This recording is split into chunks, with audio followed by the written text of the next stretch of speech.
Hey guys, what's up and welcome back to my channel. So for today's video, guys, I am so excited for this one because I'm just going to sit back, do a full face of makeup while I answer all your guys' burning questions of what it's like being a small influencer part 2. Now, I recently filmed this video a couple weeks ago. So many of you guys love this video so much. So you guys asked me to do a part 2, and you guys definitely did not hold back with your questions. And I will safely say, I did not hold back with answering. I answered all your burning, juicy questions. So you guys want to see what those questions are, how I got this look, well then definitely keep on watching.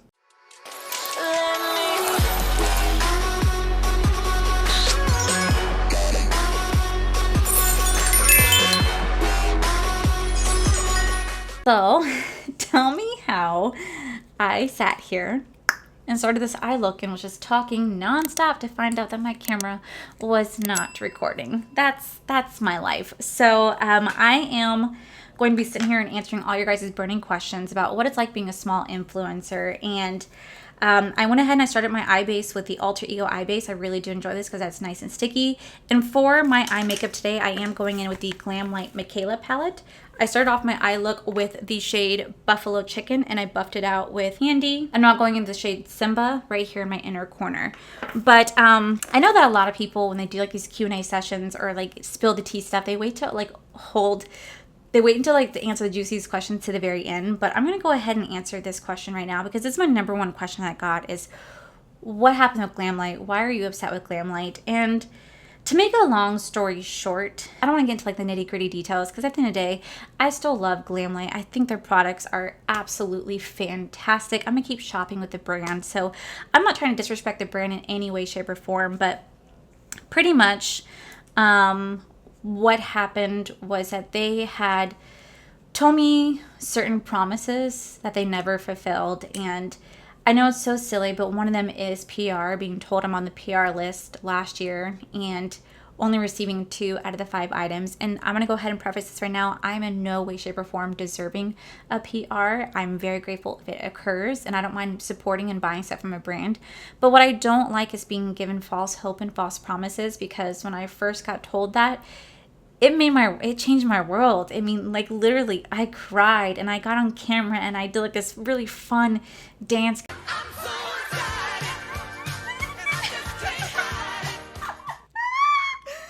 Oh my God, guys, I have never felt this much excitement ever. Because I was so overwhelmed, so excited that a brand that I loved more than anything in the world was putting me on their PR list for the rest of the year. And I was like, this is fantastic. And I got the Burger Slider PR and I got the Pink Pro palette, and then they had like 3 other foodie boxes come out after that. But those 3 other foodie boxes I never got. And I was like, okay, you know, maybe those aren't part of the PR list. I'm not sure. But then I started seeing it on people's stories and on people's videos of them getting it in PR. And I was like, oh, okay.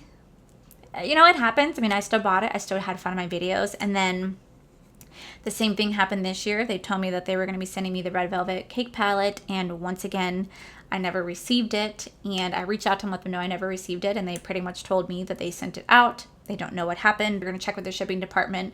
But pretty much it is what it is. And again, I'm not deserving of it any way, shape, or form. But I think it's just the fact that you're telling me one thing and then doing another. Because you're literally just making me feel special is the best way to put it. You're making me feel like I'm special, like I matter.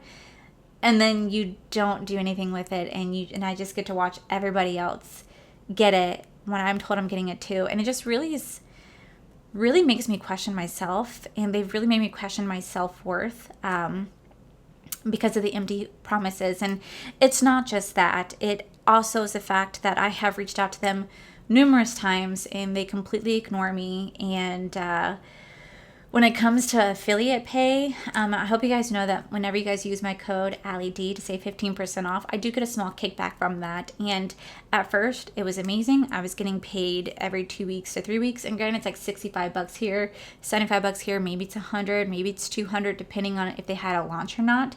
And that may not seem like much to some, but to me, it was everything because I'm on furlough. So every little bit helped. But as time progressed from last year to this year, they started taking longer and longer to pay. They started going a month between paying me, 3 months between paying me, 2 months between paying me. And again, that may seem like a really crazy thing to like get upset about and I don't want to say bitch about, but like kind of like bitch about. But when I am kind of relying on that money a little bit to help pay my bills and whatnot, it'd be kind of nice to have. Because like at least with like bling brushes or any other affiliate brand I've ever worked with, they usually take about 2 weeks to pay you after, say, a launch. Like say there was like a bling brush launch, I usually get a payment within like 2 weeks of that. And Ofra was the same way. They would pay me like every week or so, just depending. And even if it's like $50, it's still like, I thought that was so sweet. Now Alter Ego, they have a set where you get paid the first of the month, and that's it. You know that there's a set time that you're going to get a paycheck if there's any. But to go like 3 months, like that was like crazy to me. And like I said, the last time they paid me was May 17th, and they haven't paid me since. And there was the Red Velvet launch and the Mikayla launch, and the money's just sitting there, and there's no point in me reaching out and saying anything because they just ignore my DMs. And I noticed that they treat people who have a bigger following with such respect. They promote their stuff, they like their stuff, they comment on their stuff, they take such good care of them. When someone like really small like me, I'm noticing that I don't matter. And maybe it's because they've grown so fast, so quickly.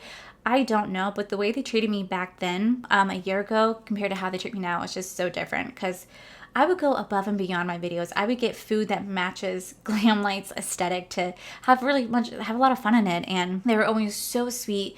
They were so kind. The owner, Giselle, has been nothing but amazing to me.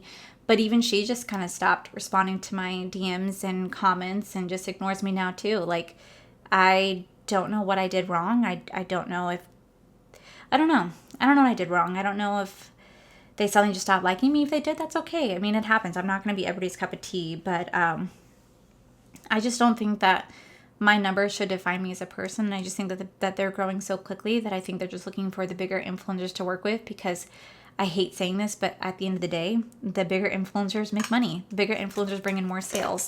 I'm going to go into the shade Glow Up to do like a halo eye look with. But at the end of the day, bigger influencers, to them, mean more money in their pocket.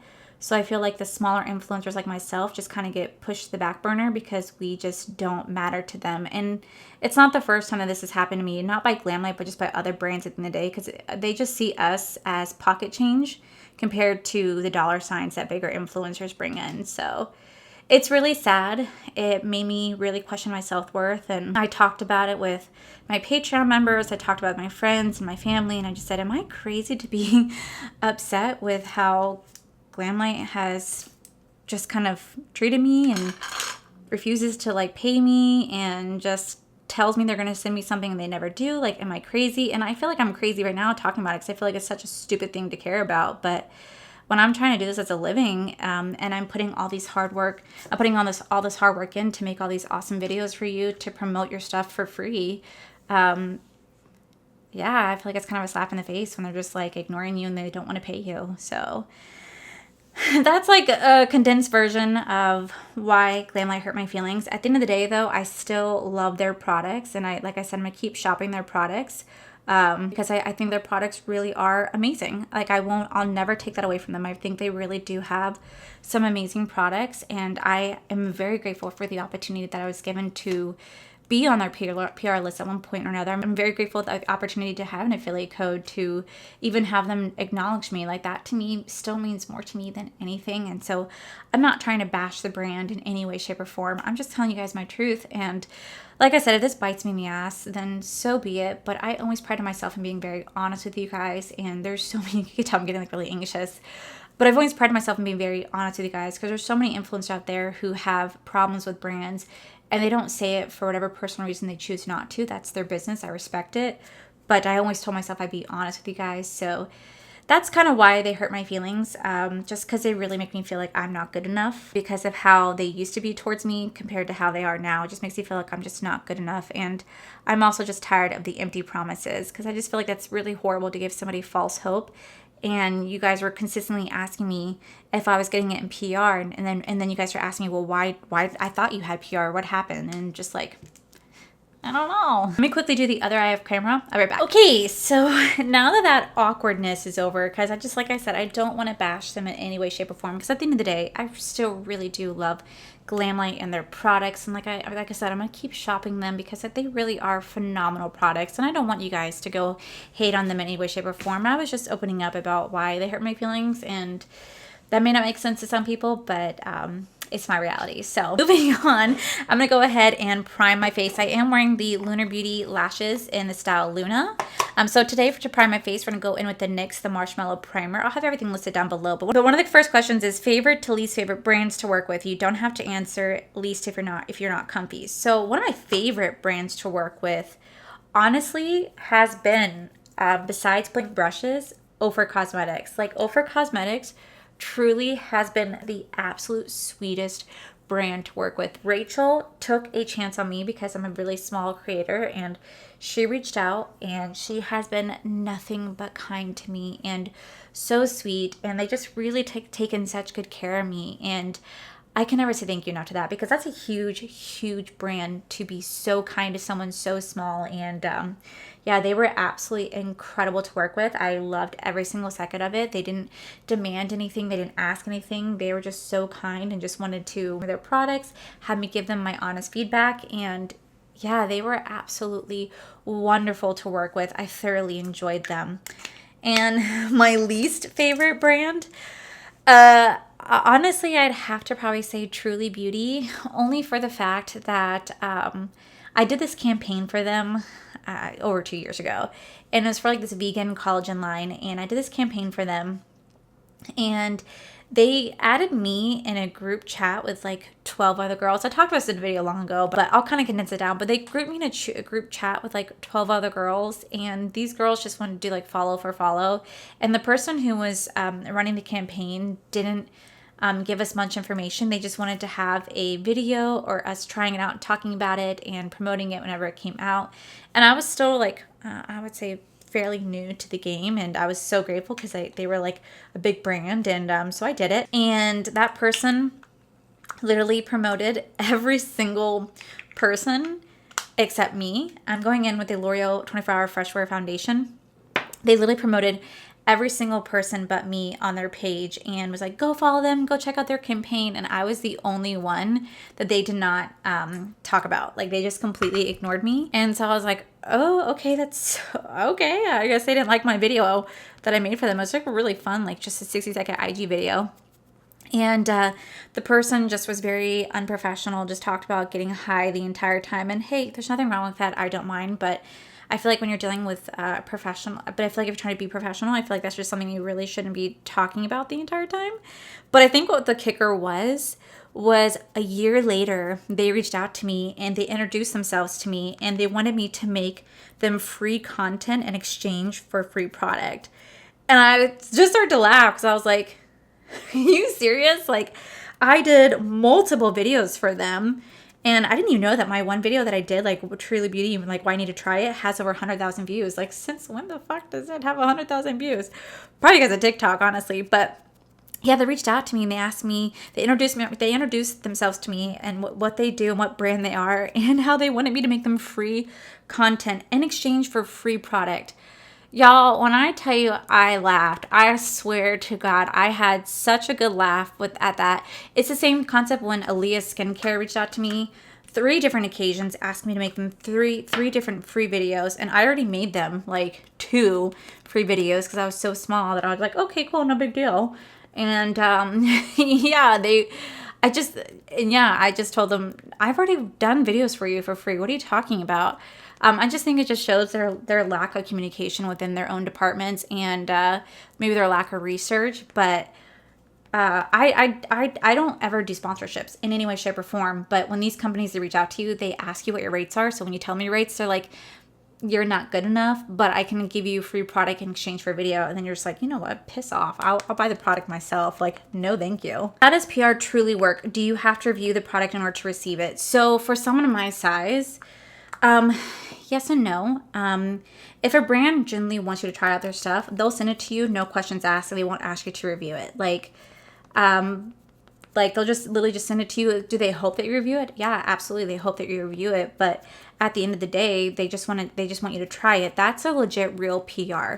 But there are tons and tons of emails that I've gotten of people reaching out to me saying, hey, we'd love for you to try out our stuff. We'll send you XYZ in exchange for a free YouTube video. But I'm at the point now where I used to just say yes and go, sure, I'll review your product. Like, no big deal. Was I always honest? Absolutely. But at the same time, I'm so over brands just reaching out to me. It's not just like every single brand. It's like literally all these random brands I'd never even heard of before reaching out to me that says they want to do like a video in exchange for a free product. And I'm just not about that anymore. Like, I'm just not. Like, my time has value. And if you want me to generally just try out your product, just try out, that's great. I will. And if I like it, I'll talk about it. If I don't, maybe I will or not talk about it. But don't just send me an email expecting me to do a free review in exchange for free products. At the end of the day, I'll buy your product and I'll do it the way I want to. Because a lot of times they expect you to say certain things or talk about certain things, and it's just like you're going to work and working for free. I'm not going to work for free anymore. I'm tired of it. But to them, I'm so tiny that they don't see that I matter. So they want me to do everything for free, and I just don't want to do anything for free anymore. But like brands like Ofra Cosmetics generally sent me stuff to try out. Bling Brushes sent me stuff to try out. Ultra Ego sends me stuff to try out. Like, there are real brands out there who generally just send you stuff just because they want to, and they don't expect anything in return. Of course, I'm sure they hope for it. But like Pixie Beauty, for example, they send me stuff, but they don't expect anything. And like, same thing with Benefit Cosmetics. Stuff like that, I really appreciate it. But perfect example is Glossy Box. Glossy Box literally says, we will send you our box in exchange for a YouTube review. No, thank you. Okay, I'm literally just calling out everybody at this point. How do smaller brands treat you compared to bigger, well-known ones? Smaller brands have treated me with the utmost respect compared to bigger brands. Now, they're great. There are some great bigger brands out there, but I've noticed that the smaller brands just really are super kind. They're very sweet. They just want you to be happy, are willing to work with you, willing to take chances on you. Like, bigger brands, like I said, they don't view smaller influencers as anything other than, I hate saying it, but like spare change. Because I just noticed that for them, they think that we have no value. They think that we don't bring anything to the table. And I feel like smaller influencers have more power than they actually realize. So I noticed that the smaller the brand is, the more kind, sweet, their customer service is amazing. Their products are truly, truly amazing. And they just really go above and beyond to make you feel like you are worth something, that you matter. Perfect example, Endangered Cosmetics. Now, I bought the pouch review myself, but the brand was so kind, so appreciative. I really do enjoy that brand, and I don't ever expect anything from them because I just want to support the cause. So I hope they never send me PR because I just want to keep buying everything. But they have been nothing but kind to me. Same thing with Game Beauty, with Nomad Cosmetics, with Rebel Rouge Labs. Any small brand that I've ever worked with or talked about has been truly incredible. Truly, truly incredible. And I just wish more people would give them a chance because they really do have some of the best customer service out there, for sure. When did you get your first brand deal, promo code, and stuff like that? I don't think I've ever gotten a brand deal. Have I gotten I mean, I guess my first, I don't know what you would consider brand deal though. Like, the first brand deal. The only thing I could think of is Bling Brushes, because they were one of the first ones to ever do a sponsored video with me. I'm going with the Jaclyn face palette to set my eyes. But the only thing I would know would be Bling Brushes. They did a sponsored video with me to do how to clean your bling brushes and clean your bling blushes. That's the only thing I know that's a brand deal. Because I don't think I do brand deals. I could be confused by the question.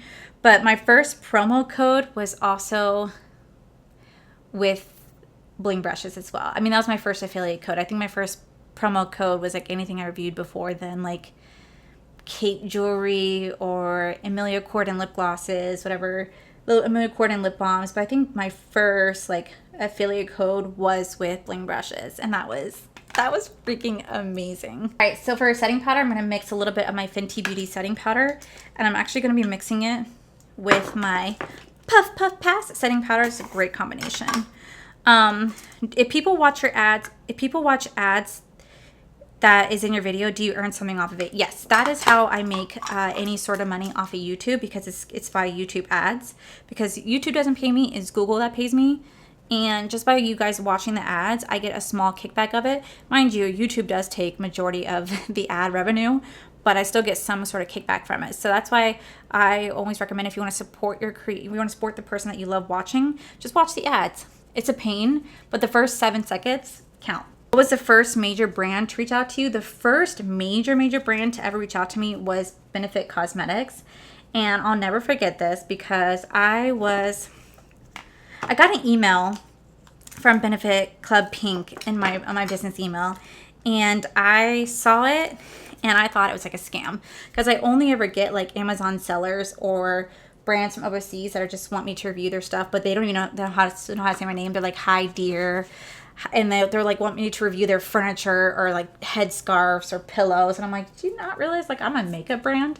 But the first one was them. So they reached out, and Benefit Club Pink asked me to fill out this application to be part of the Benefit Club Pink Club. And I was just like, what is this shit? Did not believe it. So I ignored the email. And I ignored it. And I ignored it. And finally, Benefit physically reached out to me on my IG and said, hey, Allie, we are trying really hard to contact you through your business email. We really want you to fill out the application for Benefit Club Pink, because we'd love to add you to the PR list. And I responded back like, oh shit, this was for real? Like, you guys were really reaching out to me? They go, yeah, we were really reaching out to me. And I was like, I thought it was a scam. Oh, I'm so sorry. So I went and applied for it, and I got it. And I was just like, oh shit. The second time that happened to me was for Makeup Revolution. They reached out to me by a third party asking me to fill out this application to be part of their PR list. And again, I didn't trust it, didn't believe it, because at this point I had already dealt with Glam Light. So I was like, yeah, no, this is just a fake. So I just ignored it completely. And come to find out, I reached out to their Instagram account and said, hey, this person's trying to claim that they're you, trying to add me to like a PR list. They want me to fill out this information. Is it legit? And they go, no, yeah, that's our third party affiliate. We go through them to find everybody in the PR list, but we just closed out the applicants, so you can no longer apply. And I was like, okay, well, there was my chance. Because like I said, I'm very skeptical now because of my experience with Glamlite. I hate saying that because it just sounds so stupid to say, but it's the truth.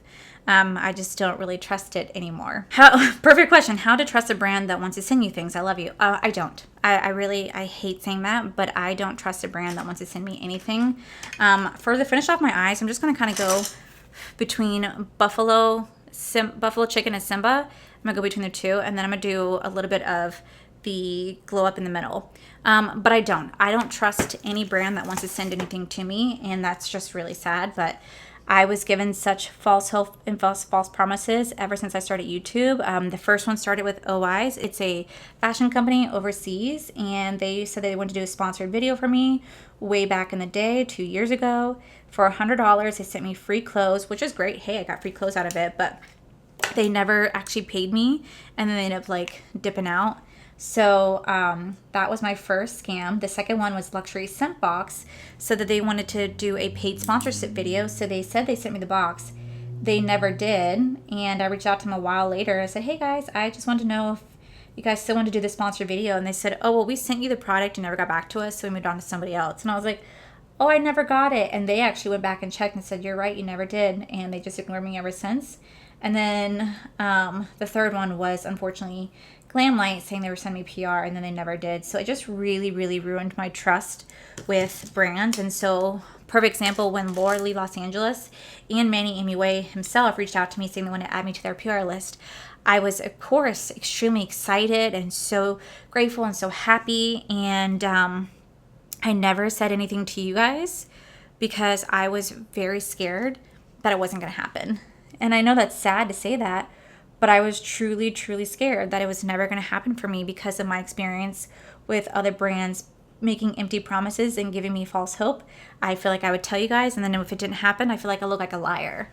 And I don't want to come off as a liar because that's just not who I am. So, yeah, how to trust brands?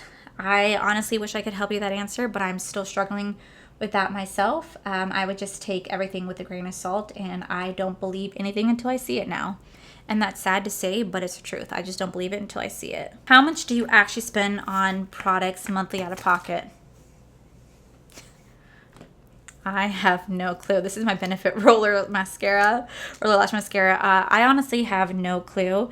I would still say that I spend way more than I make a profit. Like, perfect example, when I bought all of like the Jaclyn Hill lipstick products, I probably spent, I don't know, like close to like $300. And I think I only made like 50 bucks off that video. So I do not make a profit in the slightest, if that's what you want to know. But I do it because I love to. So like, I don't mind because I love doing it so much. So I just have in my head, one day, hopefully it'll pay off. Still waiting for the why working for Ulta sucked segment. Okay, so I'm going in with my Marc Jacobs bronzer. So why working for Ulta sucked? I worked for Ulta about 12 to 13 years ago. So the reason why it sucked for me then, I'm sure it's changed completely, but I had a manager named Marianne, and she was very, very much about the looks. Like, if you didn't look a certain way, you would not have gotten hired at Ulta. So here I was, a fresh 18-year-old right out of high school, just got into college, and I was trying to live on my own. So I started to work at Ulta and Books A Million at the same time because they were literally right next door to each other. And you had to wear all black. They preferred it if you wore something really cute and tight and fitting. And you had to have your face done at all times. You had to be wearing a full face of makeup. They preferred if you didn't have anything on and came into the store and used specifically the products that they were selling there to advertise the makeup. That way the customers can see how the makeup works and what it looks like on somebody. So that is exactly what they wanted. So I would do that, and they used to get mad at me because I used to only sell drugstore makeup. And they were like, Allie, you need to sell high-end makeup. What are you doing? You're not, hitting your sales mark. And I said, well, I'm using a drugstore foundation. Someone's asking me what my foundation is. I'm going to take them over to the drugstore foundation of what I'm using because that's what I'm wearing. And they'd be like, lie. Lie and say you're using the Urban Decay. Lie and say you're using this. And I'm like, but that's not me. Like, that's not me. And they were not okay with that. So they ended up taking me off a cashier and put me into stocking. So on stocking, I'd have to come in every Monday morning at 4 a.m. I'd have to be there. And I just had to sit there and I stocked the entire store. And you had to have a clear bag. That way they can check your bag, make sure you weren't stealing anything. And anything that you brought in, like chapstick, for example, you'd have to have it marked with a green pin to let them know that you came with this on your own. You didn't try to steal it or nothing. God, Bob is just really irritating me. Bob showed up. I don't know if it's because my period's coming in or because of new skincare that I'm trying out. I don't know, but Bob is just wanting to make his way into my life right now. But yeah, so like you had to show that you came in with this product. You had to bring the receipt. And it just was a little bit overwhelming. And the amount of creepy men that would come in and like hit on me was just a little bit too much for my personal taste. And I just felt that they only wanted really skinny, beautiful girls in there. They didn't want anybody who looked anything but perfect. And it just was a really toxic environment, especially for someone like myself who gets really bad anxiety. And to be having to be perfect the entire time was just too much for me because I was at UCF. I was at Books A Million. I worked, 50 hours a week while going to school. And there were days I just wanted to come in and not have any makeup on. And those days I would get in trouble, either be sent home or forced to do my makeup. And I hated it. Now, it could be completely different now than what it was. Mind you, that was 12, 13 years ago.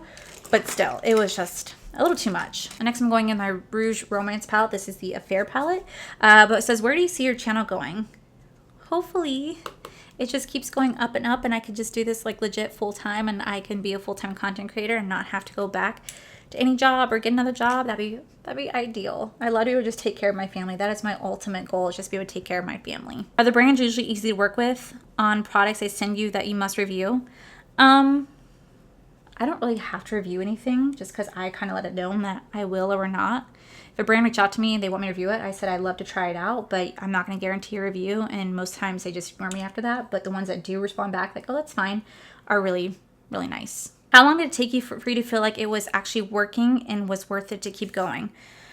I would say maybe that it was actually working was probably around the Shane Dawson Jeffree Star launch, because I went from like having almost 10,000 subscribers to almost 20,000 subscribers. And I thought that was a really cool moment for me because I hit 20,000 by the end of the year. I had just hit 10,000 on my birthday in October, and then within 2 months I already hit 20,000, probably because of that launch. So that's when I knew, like, okay, maybe I really should keep going because this is a lot of fun. I really do enjoy this, and I'm actually growing. Would you collab with any makeup brand, or is there a specific one you'd only collab with? I'd only collab with the brands that I genuinely want to work with and I genuinely really do love. So, of course, ColourPop. Hands down, I collab with ColourPop. I would collab with Lunar Beauty, Laura Lee Los Angeles, Glam Light. I still love their stuff. Milk Cosmetics, for sure. Jaclyn Cosmetics. Can you still succeed if you can't make your videos look professional? I'd like to think so. I really do like to think so. I mean, like, at the end of the day, I mean, gosh, you guys can see me in my own mirror. I hate my mirror background. I'm trying to figure out what to do to replace it. But for a long time, God, I had these white crusty lips. These are so gross. But for a long time, I had just filmed on my phone and a sheet backdrop. And I don't think it's about how your background looks. I think it's just how well you present yourself, how often you come on YouTube, and how engaging you are with your audience. I feel like by you not being professional, you kind of come off as more relatable and real. I mean, as much as I love Tati more than anything, I feel like she has a level of professionalism that I feel like I can never achieve and never touch. And I aspire to be like her. But realistically, I just financially can't be like her. So I feel like that's okay. I feel like more people appreciate you just showing your real life, showing yourself, because it lets people know that they're not alone in the world and they're just like you. You know what I'm saying? How did you get on Manny and Laura's PR list? So proud of you. Thank you so much. I don't know. I get asked these questions all the time. How do you get on PR lists? How did you get on this person's PR list? Guys, I don't know. That's an answer I ask myself. Maybe it's just because I love Manny and Laura so much. I've always been so supportive of them over the years. I've never not been supportive of them. So maybe they saw that. I honestly don't know. And I don't know how you get on anyone else's PR list. If I knew, I would try to be on so much more. Since you don't receive a lot of PR, do you set a monthly budget to buy makeup to review? No. I just buy what I really want. And if I need help, Corey will obviously help me. Like the last Bougie Rouge collection from Jaclyn Cosmetics, he bought the entire thing for me because he knew that I just couldn't financially afford it and he didn't want me to miss out on it. But no. Have you ever been asked to lie about a makeup product? I have, and it was for a brand called Millie Rose. When they sent me their PR package, they told me that if I don't like the product, do not review it because they only want positive reviews. I still reviewed it because I just wanted to, and I thought it was a really horrible product, so I talked about it, and they were so mad about it, but I wasn't gonna lie. Oh well. How much time do you put in per week on average? I do Monday through Friday for YouTube, and I start around 9 a.m. and usually I don't finish until around 5 or 6. But then after that point, I spend time on my phone up until I go to bed, responding back to every single comment. And if I post a picture on Instagram, making sure I like the comments, respond back to people. On my Discord that I have for Patreon members, being on there. And then on the weekends, I film exclusively weekly vlogs for my Patreon members, so they have their own special content that they get to see. And I just feel like I never really stop. I feel like the only day I don't really do anything too much is Sundays are my one day off. I try not to film too much, but sometimes I do. But yeah, I mean, I would dedicate about over 8 hours a day just to YouTube. But I love it, so I don't mind. Are you still planning on doing a series about the best foundations? I am, but when I did the Battle of the Foundation, no one seemed interested in watching it. It was like one of my lowest views videos in a very, very long time, so no one seemed like they really wanted to see it. So I figured I would do a different style of how I do it, but I do plan on continuing it, but I'm probably not going to do like separate videos. I think I might just make it all into like one video. How do brands reach out to you? Is it like an email or an Instagram message? Mostly it is emails, but I definitely have gotten Instagram messages before. But mostly it is in my business. Mostly it is on my email. Or sometimes they'll reach out to me and they'll ask me like, hey, what is your best email that we can contact with you? And then they'll go into my actual like business email. So I do appreciate that. Today's cancel culture, do you ever worry that your honesty will be a hindrance? Oh, 100%. Like I know by me actually talking about what happened with Glamlite, I'm pretty sure they're going to unfollow me and never want to talk to me again. And that's okay because I'm still, like I said, I'm still going to support them. But for sure, I will probably get brands that don't want to work with me because I'm a little bit too candid. And if that's the case, that's the case. Like, I don't care. I'd rather be honest with you guys than worry about kissing up to a brand's butt because I just don't care enough to do that for a brand. Because at the end of the day, if I want to review your products, I'm still going to, and I don't mind buying it myself to give you guys like honest reviews and honest opinions, you know? As a small creator, do you feel pressure when other bigger creators send PR versus brands? No, I don't. Because I rather be honest than worry about trying to make sure I make them happy. Because at the end of the day, as much as I love and respect them, if the product isn't good, the product isn't good, I'm going to say that. I'd rather someone be honest with me about a product than lie. Because if it's a really bad product, how am I going to know and improve it if someone's lying about it? So I'll always be honest, regardless if I love the person or not. And I feel like they would have more respect than finding out I just lied just to keep PR, you know what I'm saying?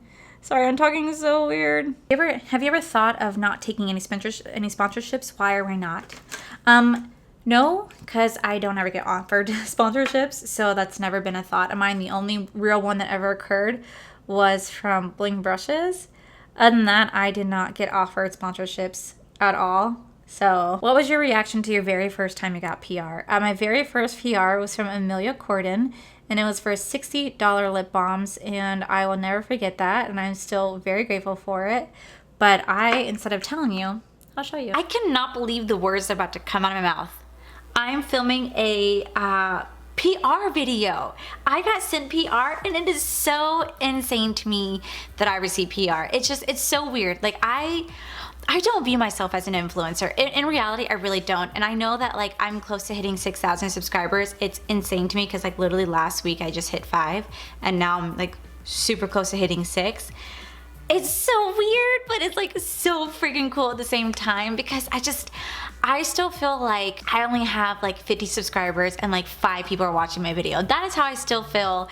And I don't know if I'll ever get used to this. It is so cool. It's such a unique experience and it's like weird, and I don't know how to describe it. All I know is that brands have been reaching out to me, asking me if they can send me their products to review for my channel or just to try out. And I look at Corey and I'm like, why? Like, I don't do anything special. I'm just me. Like, it's so weird. They want to work with me. I don't know. It's super weird, but it's also very, very flattering at the same time. Like, I'm incredibly honored to even be thought of when it comes to reviewing any products or receiving any products. Like, it is such like I honestly, it's very, very humbling and I can't thank the companies enough. This liquid lip is so dry.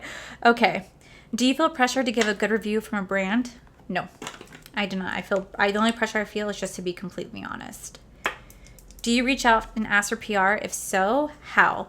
I do not. The only time I ever reached out was to ColourPop. I reached out to them twice just to shoot my shot. And both times they have completely ignored me.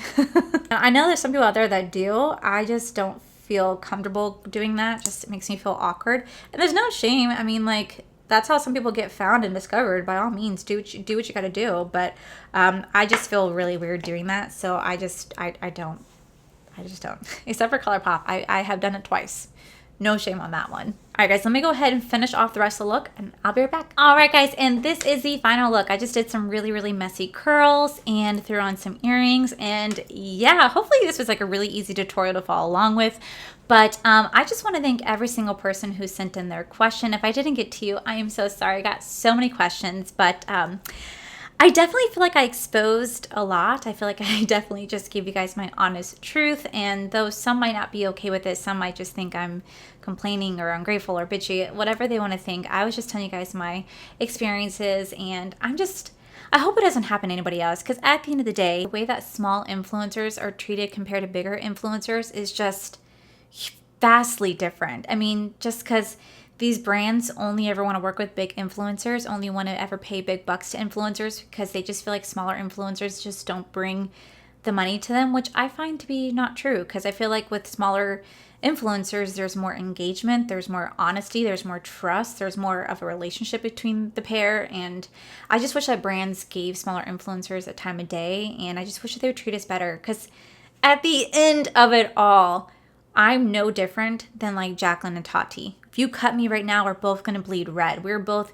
human beings, and I deserve to be treated with respect just as much as they do. So yeah, I told my truth because I just really hope this doesn't happen to anybody else. Hopefully this doesn't. And if it does, I just want to let you know that I'm sorry and that I understand. Whenever you start YouTube, you're not given a handbook and said, this is how you deal with things. This is what's going to happen. Like you're not. Like you're just going through it with emotions all on your own. You're discovering everything yourself. And I wish I had help along the way, but I'm still taking it one day at a time. And yeah, like I said, this is in no way, shape, or form talking ill will of any company. I just was telling my truth, and hopefully you guys like this video. Try to answer as much questions as possible. So hopefully you guys have a wonderful, safe, happy 4th of July weekend. Hopefully I'm here next week. I do have one pre-filmed video just in case, because I don't know what Hurricane Elsa wants to do. Does she want to come here to Florida? Does she not want to come here to Florida? I don't entirely know. So we're definitely going to be playing it by ear next week. But yeah, this was definitely a lot of fun. I will definitely do this again if you guys have more questions. Maybe I can do a different style Q&A. Hopefully I answered everybody's questions, and I just realized I look like I'm sitting here naked. I'm not. I have a shirt. Here's my shirt. But yeah, guys, hopefully you guys like this video. If you do, please make sure you guys give this video a cheeky thumbs up. Don't forget to subscribe to my channel if you guys have not already, because I do post 3 to 4, mostly 5 times a week. Make sure you guys head over to my other channel. It's R for the Life, where you guys get to see my cool, wonderful adventures, my amazing husband, Corey. A huge, huge thank you to all these beautiful Patreon members that you guys see right here. Thank you guys so much for everything. And to my subscribers and viewers, thank you guys so much for clicking this video. Whether you guys like this video, you guys thumbs down this video, you guys subscribed, you guys did not subscribe. Either way, thank you so much for being here. I love and appreciate each and every single one of you. So with that said, I love you. I'll see you guys very next video.